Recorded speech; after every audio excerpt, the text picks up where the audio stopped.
It's really warm today, so it's midnight and I'm still warm enough without heating on, which is crazy for my house in a little sleeveless dress. So in England I think it's like maybe 23 degrees today. Yeah, I'm loving it. I've never really enjoyed summer before. Apart from last year, I started to enjoy it much more than I usually do. And now I just completely understand why people like it now. I never used to get why people liked summer. It's just, I used to think it was just sweaty and annoying and stops you from able to do things, but it's the opposite. It encourages me to kind of go out and try different things and like have a bit more fun now. I used to literally like close the curtains and black out blinds when I was back home. And now, like, as soon as I wake up, the first thing I need to do is, I can kind of tell that whether it's a bit sunny or a bit overcast, the two options that there are in England, or overcast with a lot of rain. And yeah, normally I can kind of tell, but sometimes it's a nice surprise to think it's a bit of a grey day, and then I open the curtains up and you can see a lot from my window. Not like, I'm not high up, I'm not in like a big apartment block or anything, but there's just like a really nice little garden in front of me, and then a lot of cars, which obviously isn't great, but yeah, it's really nice. It's like a really big open space. I can see quite a lot. Yeah, I don't know. I'm rambling a bit, sorry. Someone's recently started planting flowers and clearing up the leaves and sorting out the trees and things in a little clearing, square in front of my house as well. Yeah, wow, I really am rambling today. Sorry. I'm not sure how much battery I actually have. I didn't really think about that. But I'm doing some clearing out because I finished my second year. Well, I handed my last project in for second year the other day. It's really early in the year. I kind of wish that we still were going in like June or July. But it's given me a chance to clean up my room, I guess, and start on a little like mini drawing project for a present for my boyfriend. I've listed a lot of things on eBay, and I'm running out of things to do, and I'm already really restless. I need some plans for the summer. But yeah, I decided that I wanted to sell my records, my vinyls, because I just don't have time to use them anymore. And also sell my PS3 and games, because I just don't have time to play anything anymore. Obviously now in the summer I would, but it's a case of not having free time and having too much of it and being a bit restless. I just feel like I need some kind of tasks, something to do. So I'm selling all my vinyls. I've already sold quite a few, like Fleetwood Mac, AC/DC, stuff like that. But I'm selling all of them now because I'm going to sell my player to my friend as well. So yeah, I thought I'd go through I'd say it's about 10. 1, 2, 3, 4, 5, 6, 7, 8, 9, 10, 11, 12, 13. It's 13. I thought, I don't even really have a plan, but it's late and I'm tired, and I just thought I'd talk through what I have. So the first one is, it's a compilation album from Yes, called Yesterdays. Yeah, it's a compilation album, and the track listing goes: America, Looking Around, Time in a Word, Sweet Dreams. Then Survival, Astral Traveller, and Dear Father. I think my favourite out of those would be Time in a Word. My favourite album by Yes is I swear to God, my memory is just terrible. It's the one with Siberian Catcher. It's not just called Yes, is it? Let's go into it, might be. Oh, Close to the Edge. And it has Close to the Edge, which is an amazing song as well. But basically, Yes are a prog rock band, progressive rock. The album artwork is always great, really interesting.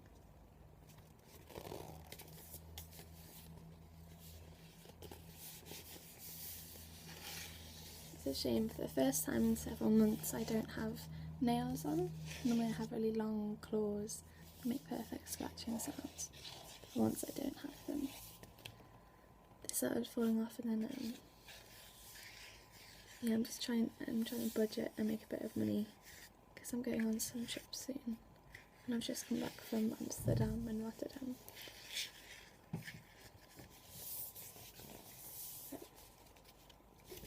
Yeah, so I found that for quite cheap actually. I guess because it's a compilation album, it's not so kind of special. Next is another progressive rock one. It's Genesis, Trick of the Tail. And the album artwork again. Basically all the time for progressive rock you should expect great album artwork. This one's quite old, I'm not sure when it was released. I think that 1994 or something. Oh, this one was I think 1994, but the actual recording, I think it was like 76 or something. Definitely 70s.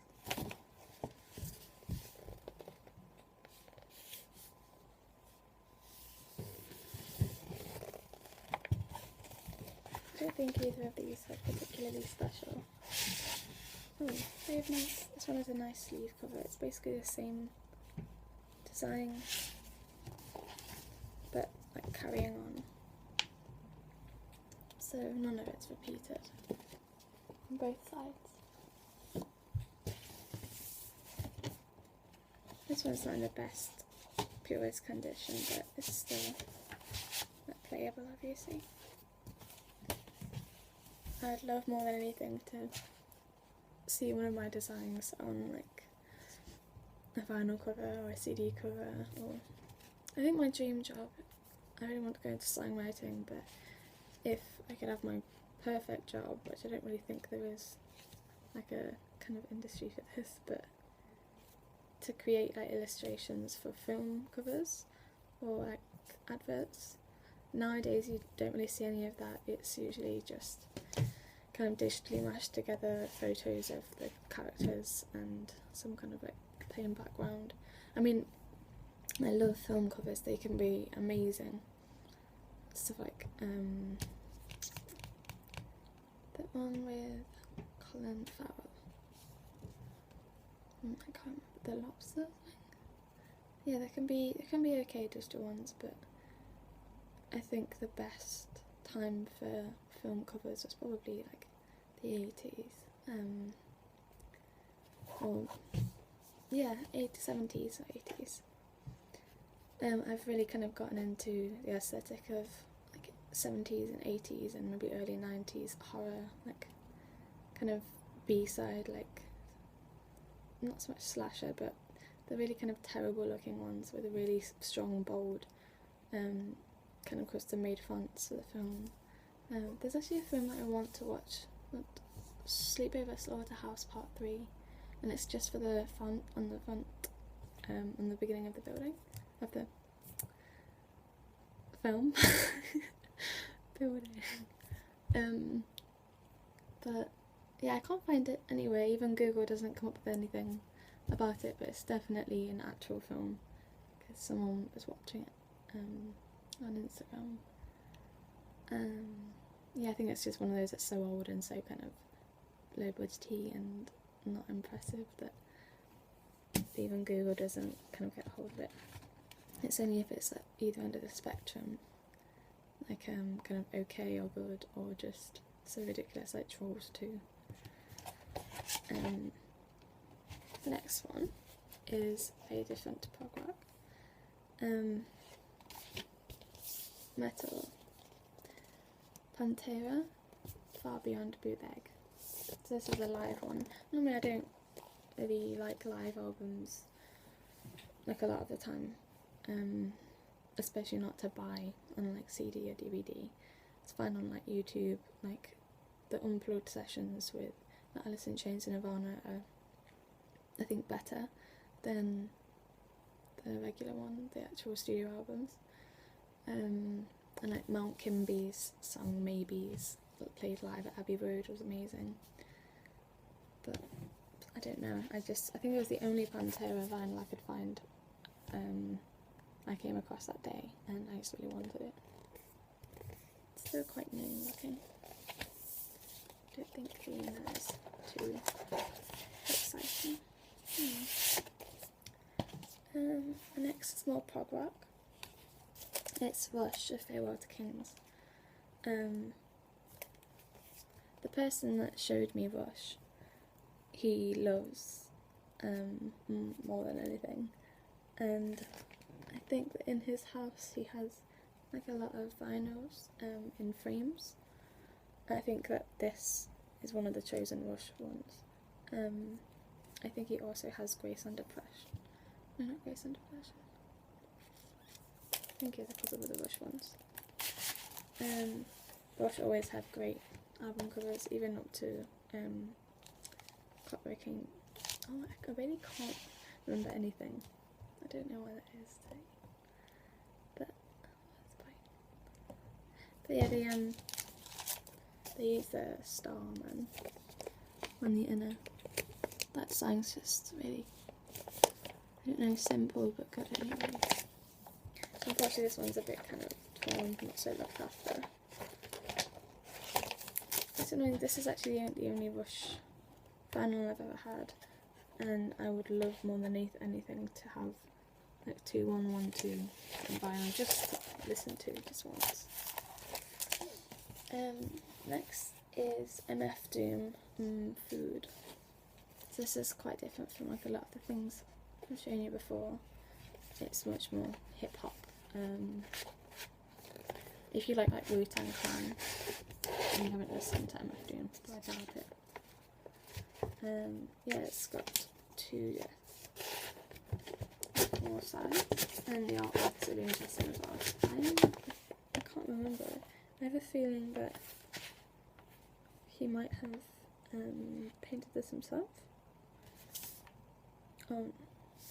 No, but I think I'm reading something interesting about the painter, but it is a really interesting kind of style, quite collage-y almost, but with paint.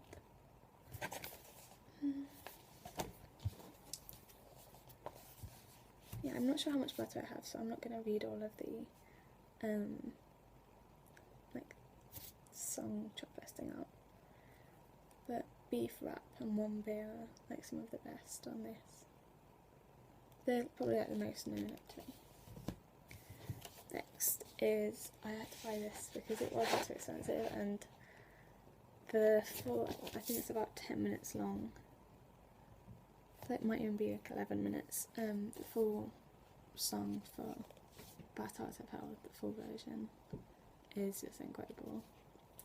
Every time you think it's about to be over, it comes back up again, and normally that would get a bit boring, but with this song it's just in a different way every time, and it's really good at building a climax.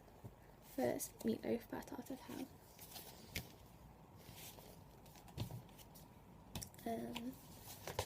None of these had really interesting artwork on it. Okay, this is the cheesy thing. For some reason the font is so perfect. Look at how shiny it is. It's Glen Campbell, Wichita Lineman. Yeah, it's completely different to some of the other stuff I have here. This is country, if anyone doesn't know. I really don't want my phone to die, but I'll read a little bit of the back.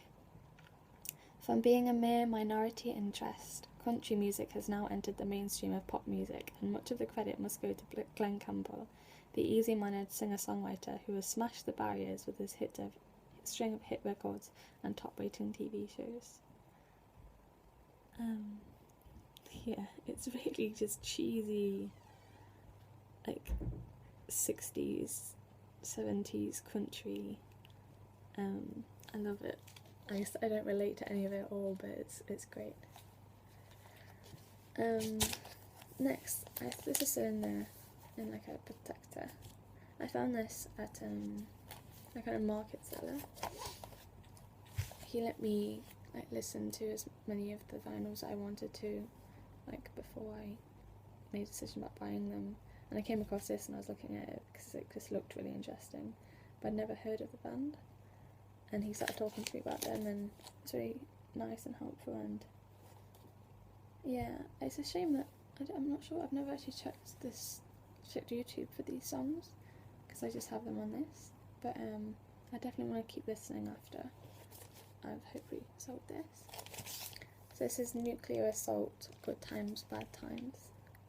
In fact, I might Google just to kind of learn a little bit more about them. A little typing roleplay now. Okay, it's an American thrash metal band from New York City. The bassist used to be in Anthrax.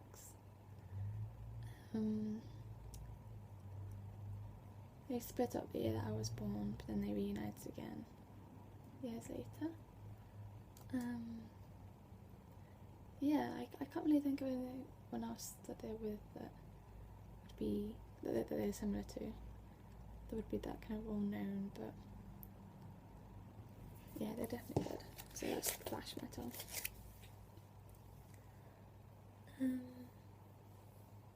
Yeah. Next is another kind of cheesy, ridiculous one that's somehow really perfect looking. It's Eliminator by ZZ Top, and the actual artwork, the sleeve insert is I mean it's not really that amazing, but I just love it. I wish I could just keep this. I think it might just be, I'm not sure if it's an actual, I assume it's a drawing and not just like a heavily kind of posterised image. But yeah, I really like it, it's very simple. I love very striking like black and white designs.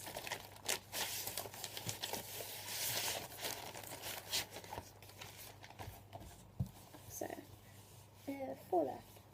Okay, I think I'll leave that for a bit. Next is another prog rock, sort of classic. Unfortunately I scuffed it a little bit. Well, I didn't scuff it, it basically got stuck together, like to itself. I had to tear it apart. But the amazing artwork for this is the reason I first fell in love with it. It's In the Court of the Crimson King by King Crimson.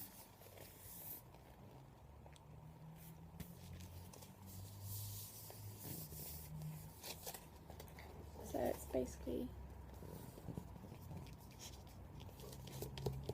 more kind of long building, storytelling, climatic songs,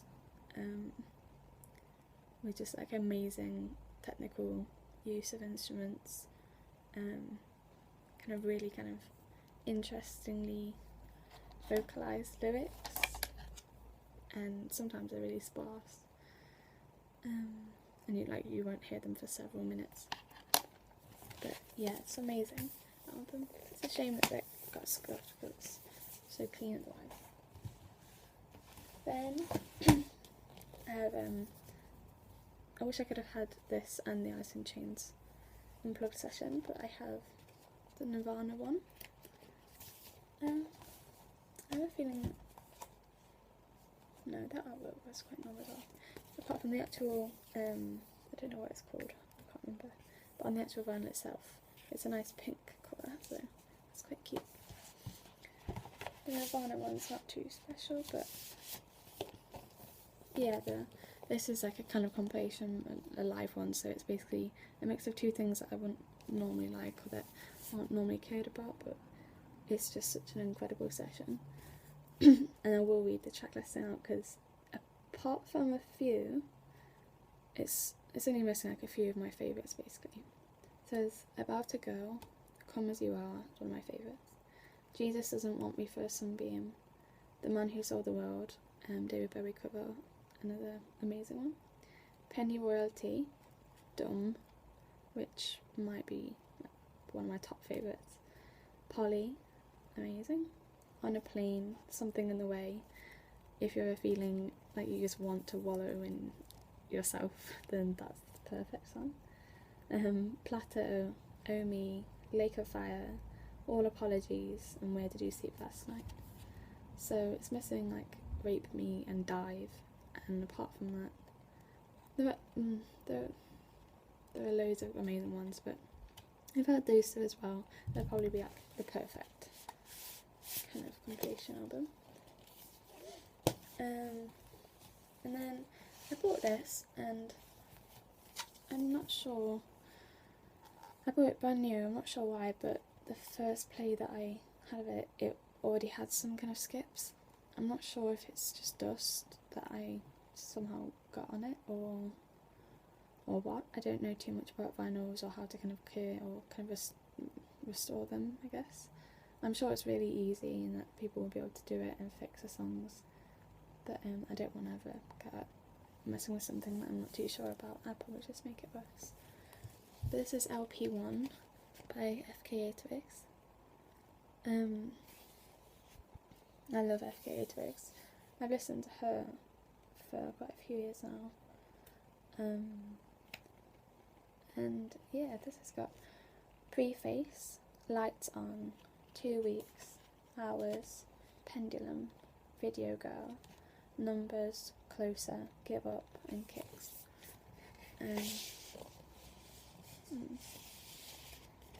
Yeah, it's a shame that I never really played fully right, but it's a great album. And I've saved the best one for last. This was actually, I had some, my dad gave me some singles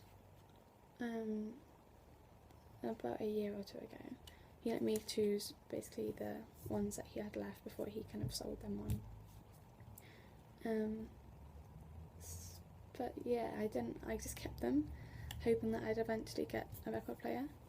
And then last year, in June, I went to see this band by myself, and I got a little bit drunk because I was scared of being alone, and kind of just, I didn't know whether to like, I don't know, I wanted to get involved, so I feel like I needed a little bit of touch courage. It's back, but it helped, and I had a great night. And I ended up buying this vinyl, and I was walking home and looking at it thinking, I don't have a player.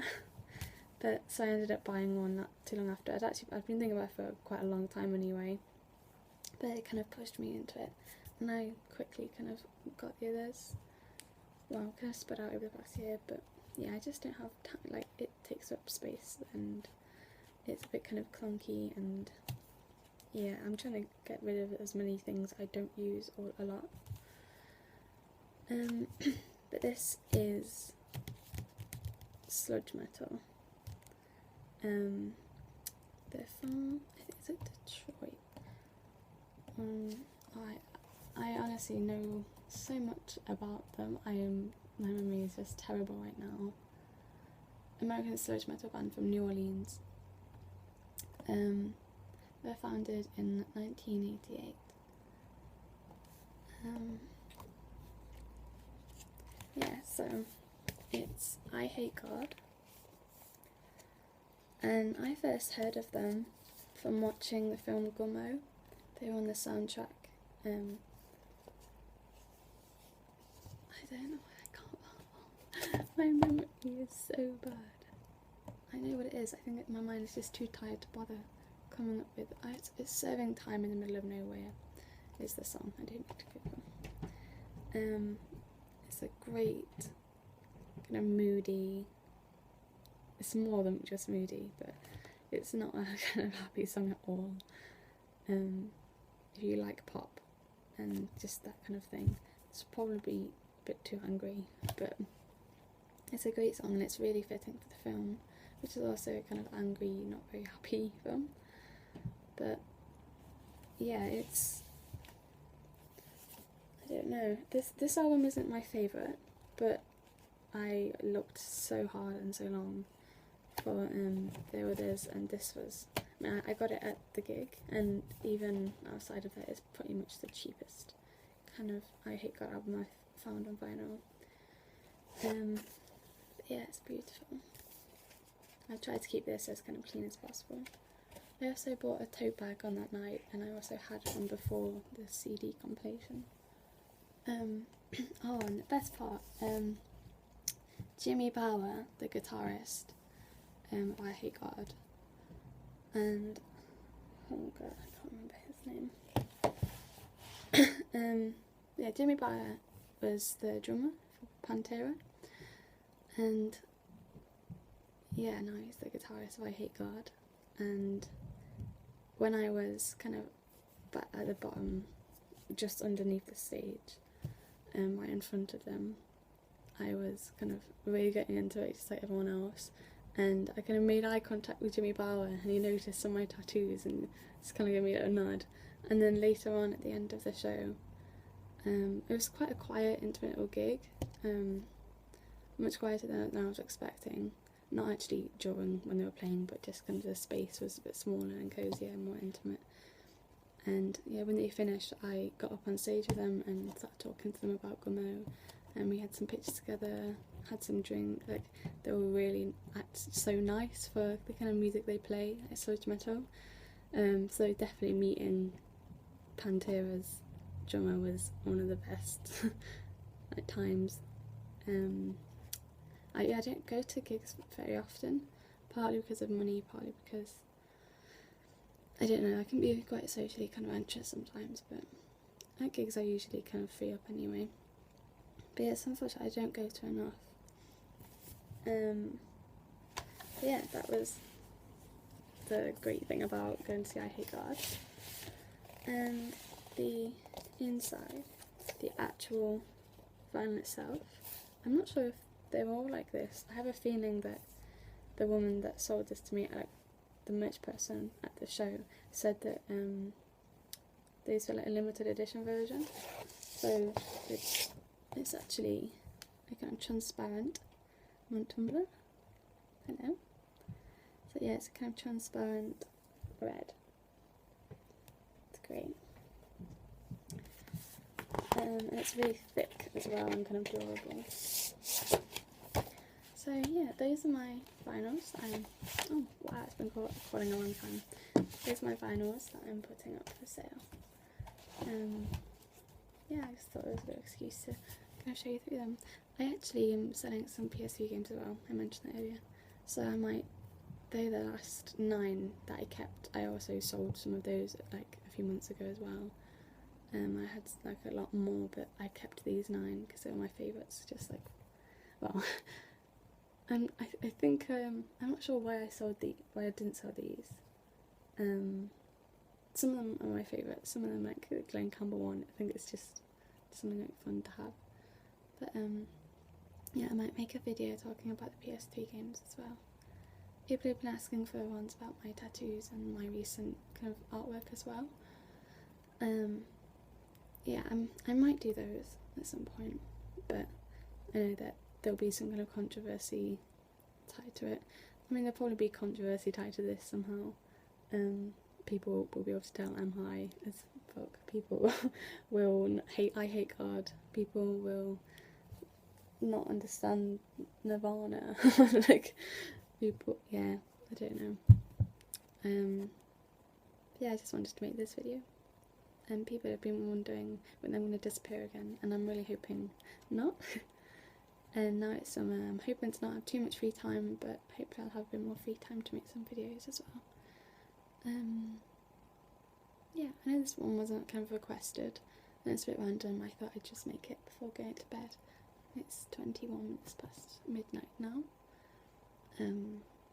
Yeah, so I hope this relaxed you a little bit.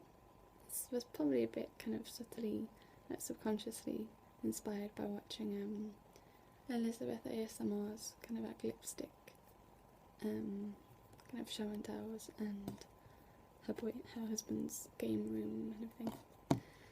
So yeah, thank you for watching or listening. Sweet dreams. Good night.